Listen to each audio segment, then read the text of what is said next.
L'être ne doit pas emprunter le chemin des autres. L'être ne doit pas prendre la réponse des autres, ce n'est pas celle qu'il cherche. Il doit trouver seulement sa propre réponse.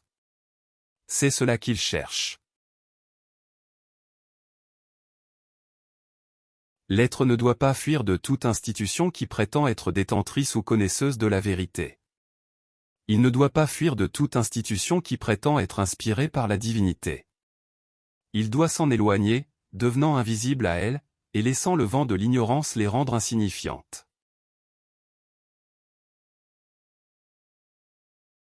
À travers les pas et les rêves, la vie emprunte aux sages et aux poètes, et les falsifie pour livrer des miettes et des babioles romantiques aux êtres trompés, et des amertumes et des doutes aux fous.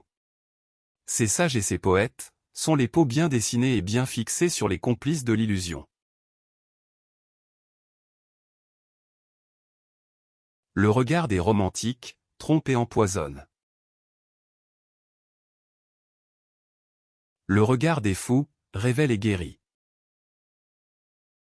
Voici le concept de lumière et d'obscurité. La foi et la science maintiennent l'être dans l'obscurité. La foi, par ignorance, et la science, par corroboration et collaboration inconsciente. Seul l'être en lui-même possède la lumière. La sagesse indique 3 chemins possibles. Le chemin du bétail, le chemin du sage et le chemin du bouffon. Le chemin du bétail est le chemin de la soumission au conformisme. Le chemin du bouffon est celui de la soumission au plaisir.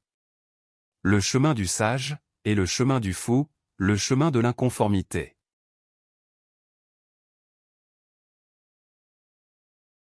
La plongée dans les profondeurs mène à la rencontre de l'essence. L'essence s'exprime par la nature et réagit selon sa nature. L'alchimie est l'art de renouveler la nature à partir de l'essence, avec connaissance et sagesse. L'attention aux réactions, dans le travail de la connaissance de soi, montre la proportion de l'instrumentalisation de l'être dans ses divers aspects. Attraction et répulsion, des éléments et aux éléments de l'environnement, donnent la juste mesure de la répartition des caractéristiques de l'être sur l'échelle des polarités. L'analyse honnête donne le caractère de l'être en manifestation. La maîtrise de l'exercice de ces instruments est l'étape vers la maîtrise de soi. Les concepts de bien et de mal s'appliquent à l'exercice de cette maîtrise. L'être attentif perçoit les vibrations internes, par la manière de réagir aux provocations attractives ou répulsives de l'environnement. À ces réactions, l'être interpole les sentiments les plus divers, les interprétant en concepts et classifications. Son instrumentalisation naturelle, augmentée ou diminuée, déterminera l'impulsion initiale des réactions aux provocations, qui testent, privent, et limitent l'être au rôle social, permettant son identification.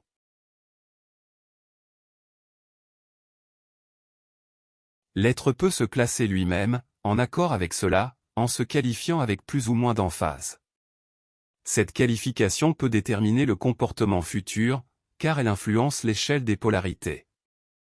La modification d'une des échelles modifie toutes, car toutes s'ajustent pour rééquilibrer l'être dans son rôle. La maîtrise de l'être, par l'être, résulte de la visite à l'intérieur de la Terre.